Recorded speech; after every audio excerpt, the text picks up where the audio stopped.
Assalamualaikum warahmatullahi wabarakatuh.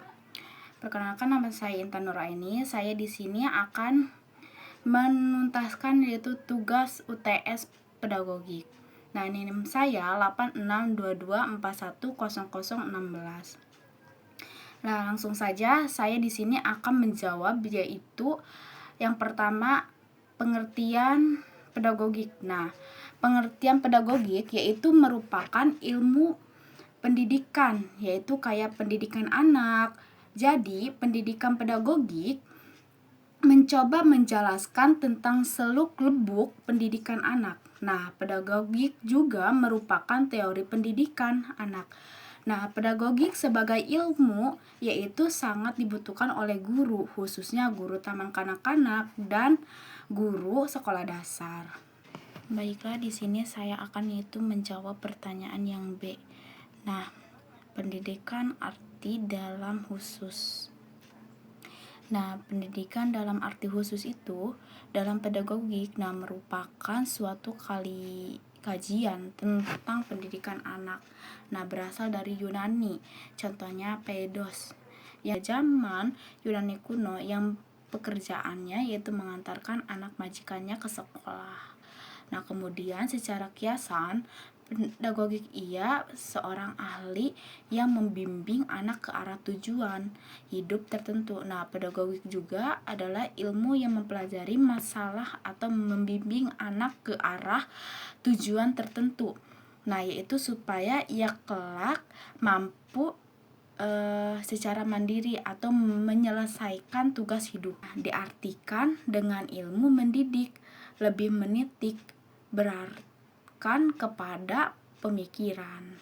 Nah, perenungan dan walaupun dalam pendidikan, jadi walaupun demikian masih banyak daerah yang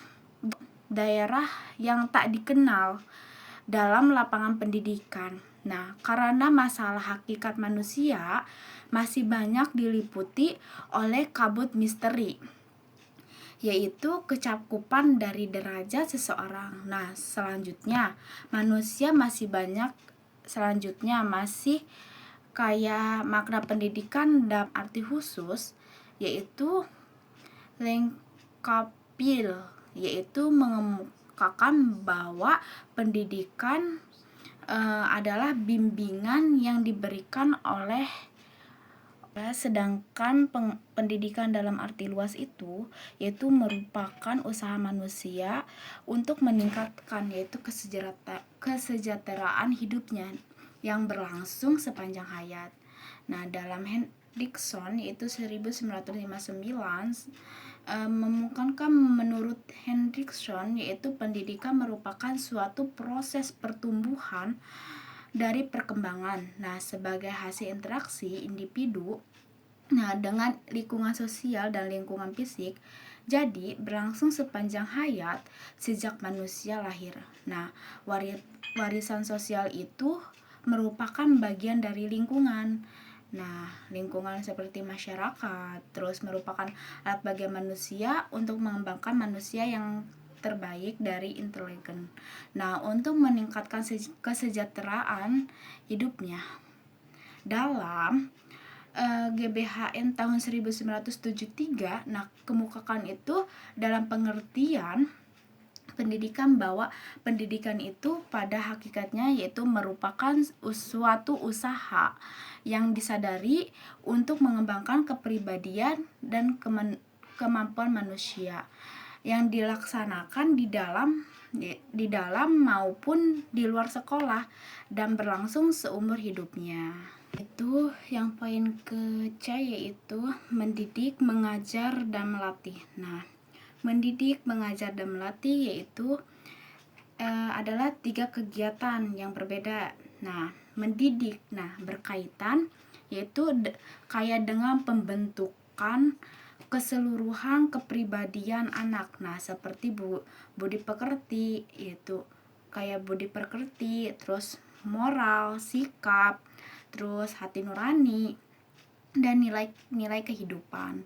Nah, mendidik tidak sama dengan mengurus anak, karena mengurus anak hanya memenuhi kebutuhan fisik.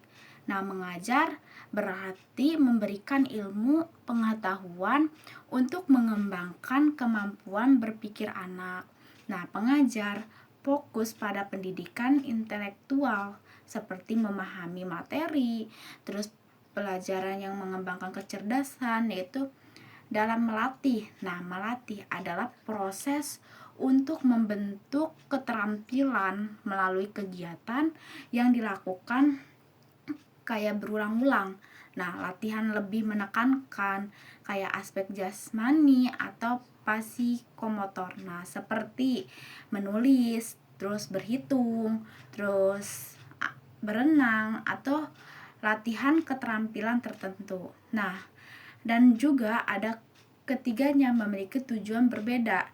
Nah, yang pertama itu ada kayak mendidik membentuk kedewasaan dari kepribadian.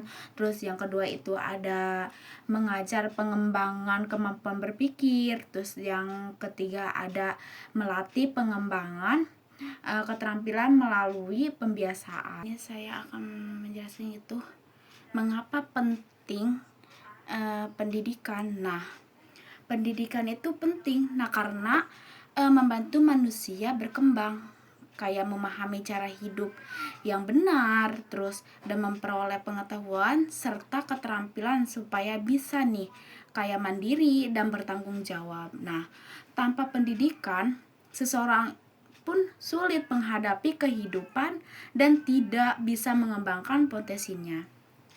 Dan mengapa manusia itu memerlukan bantuan? Nah, karena manusia itu sejak lahir tidak mampu melakukan apapun sendiri. Nah, sehingga membuat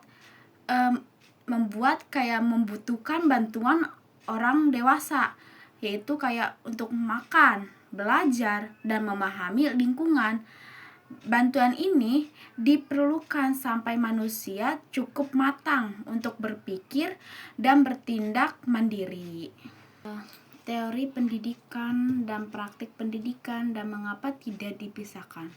Nah, teori pendidikan, menurut saya, teori pendidikan itu adalah dasar pemikiran atau konsep yang menjelaskan nih bagaimana pendidikan seharusnya dilakukan. Nah, teori memberikan arah, kayak prinsip dan tujuan agar proses mendidik tidak asal-asalan.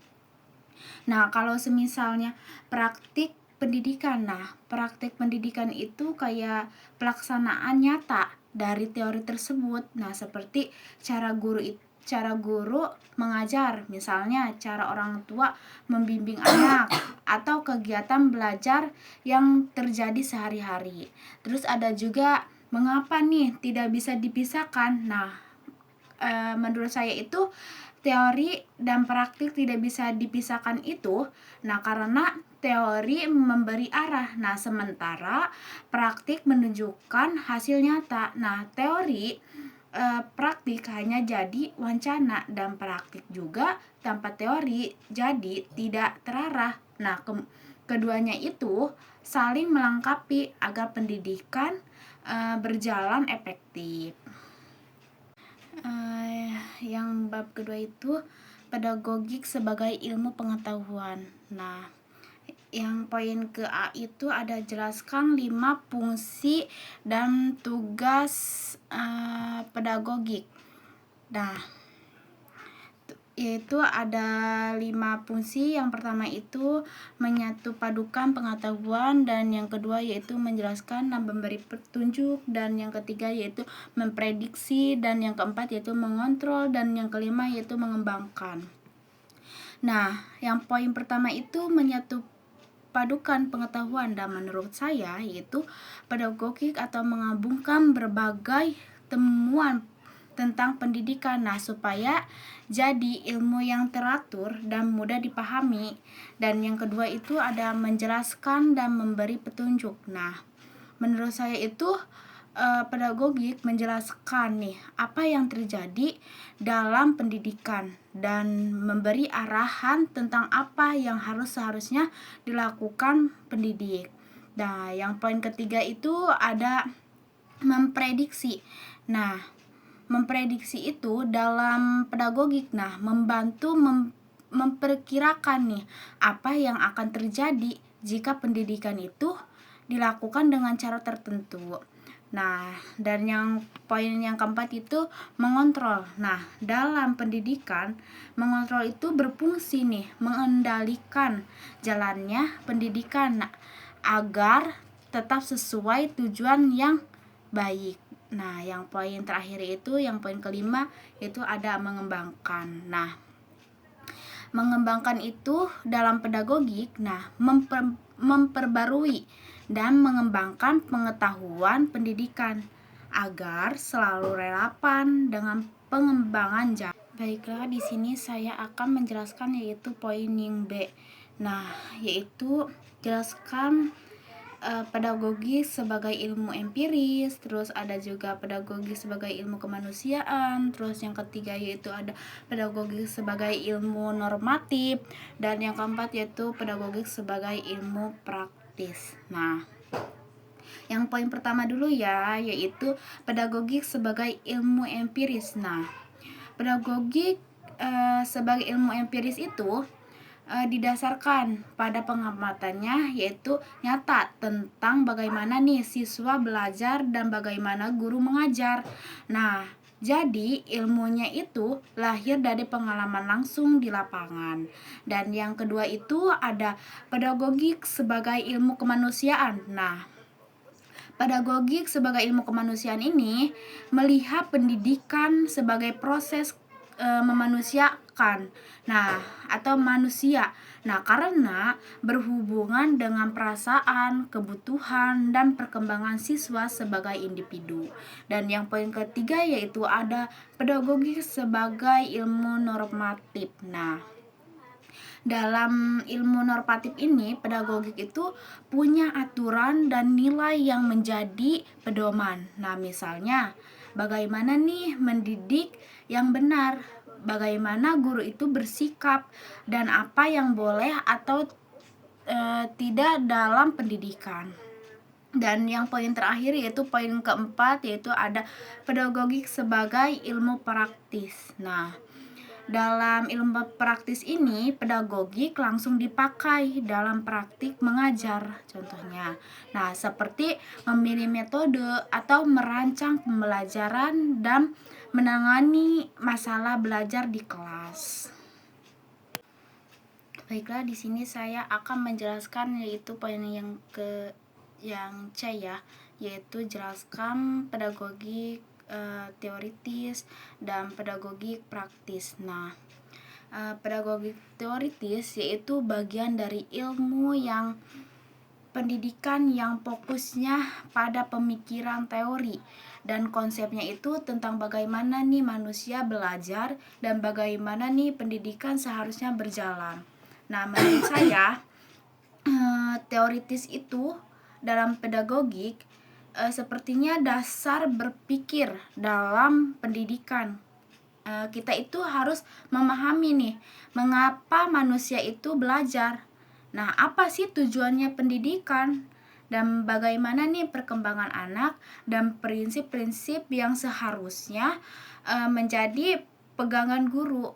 Nah, kayak gini nih intinya seperti pedagogik teoritis. Nah, lebih banyak membahas pengetahuan dan teori, bukan langsung ke tindakannya. Nah, contohnya itu kayak gini nih. Teori perkembangan anak, teori belajar, terus prinsip motivasi, dan teori kurikulum. Dan yang poin kedua itu ada pedagogik praktis. Nah, pedagogik praktis ini yaitu penerapan teori-teori tersebut ke dalam tindakan nyata di kelas atau kehidupan sehari-hari. Nah, kayak gini, menurut saya itu lebih fokus nih pada yang dilakukan guru atau bagaimana nih pendidikan itu dijelaskan secara langsung. Nah, jadi teori itu yang sudah dipahami sama kita. Nah, tadi digunakan untuk membuat kegiatan belajar yang efektif. Nah, pedagogik itu kayak gini nih intinya. Dalam pedagogik praktis itu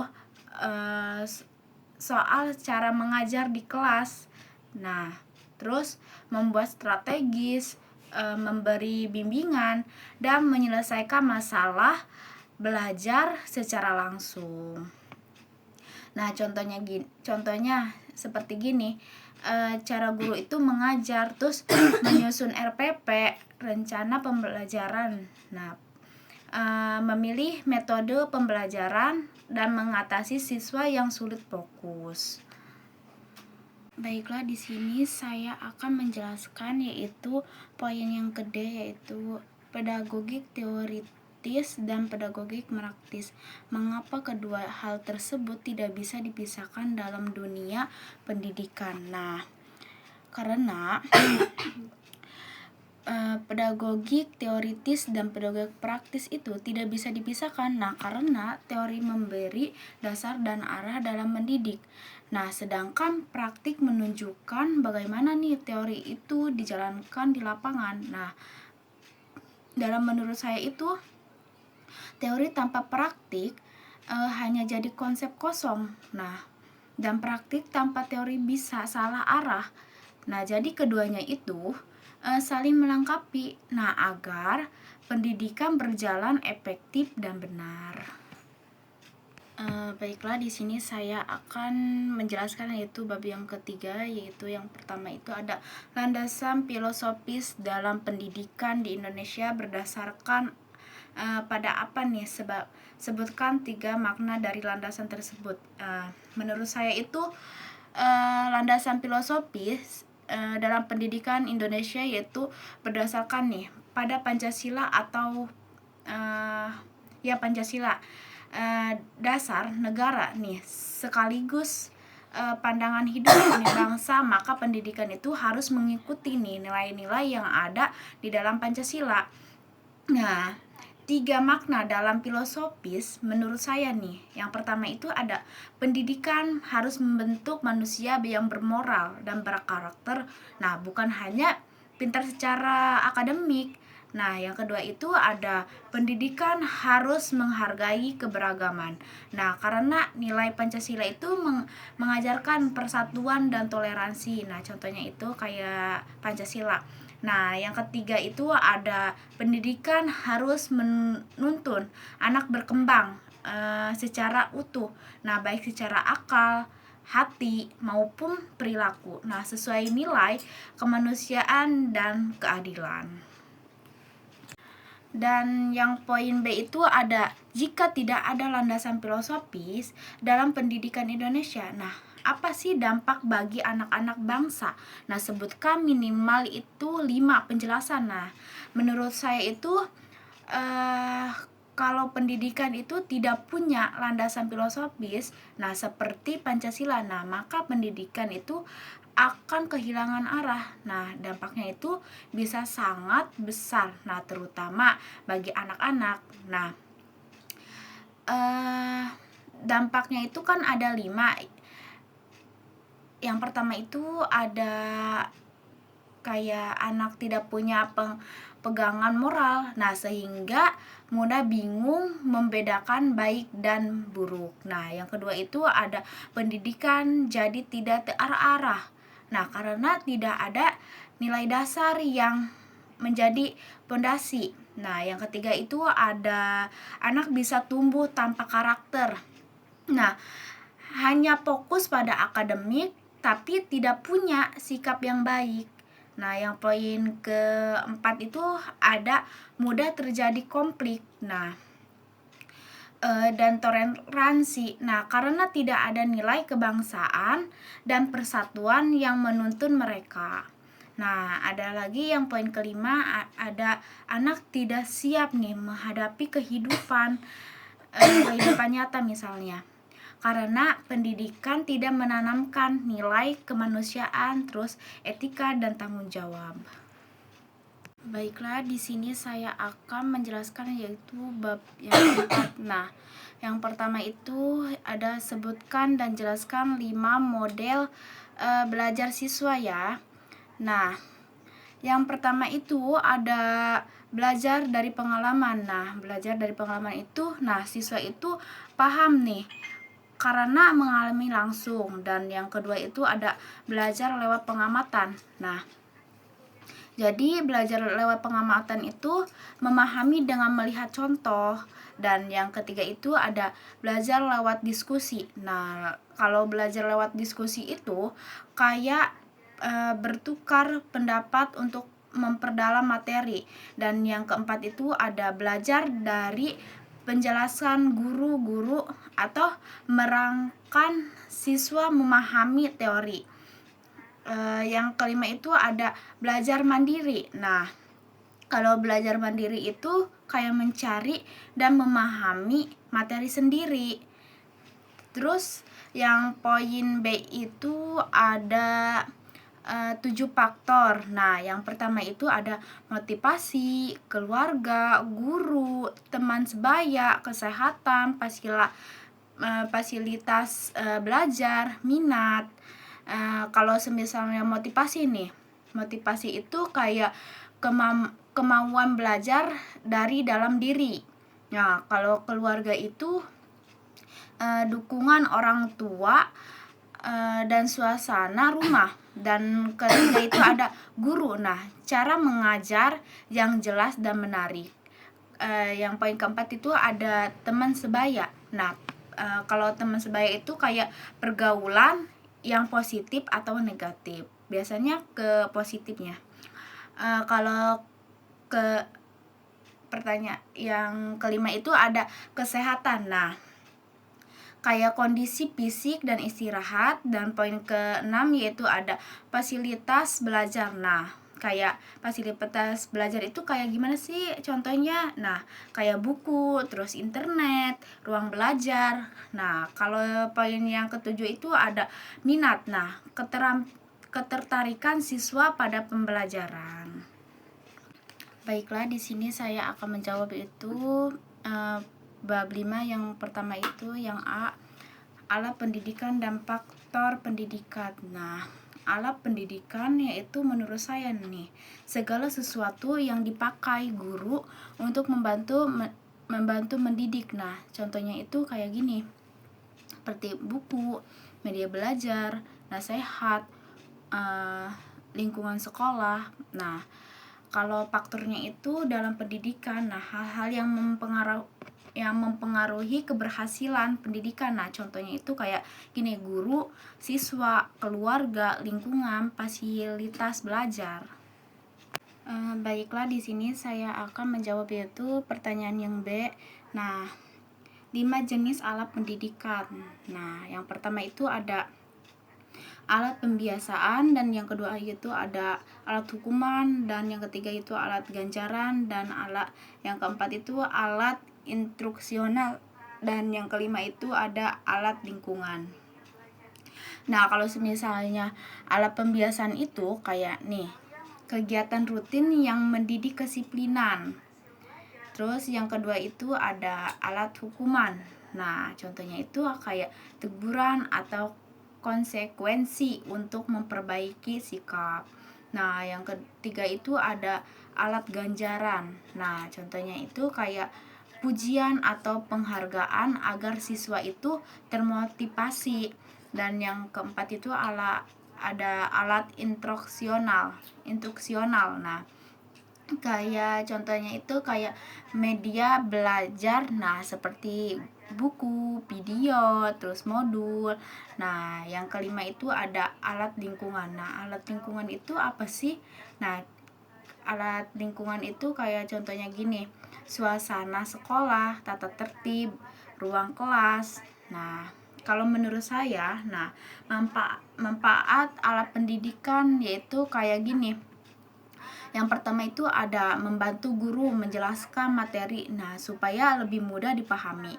Dan yang kedua itu ada membuat belajar lebih menarik, nah dan tidak membosankan. Dan yang ketiga itu ada membantu siswa mengembangkan sikap dan kebiasaan baik. Nah, yang keempat itu ada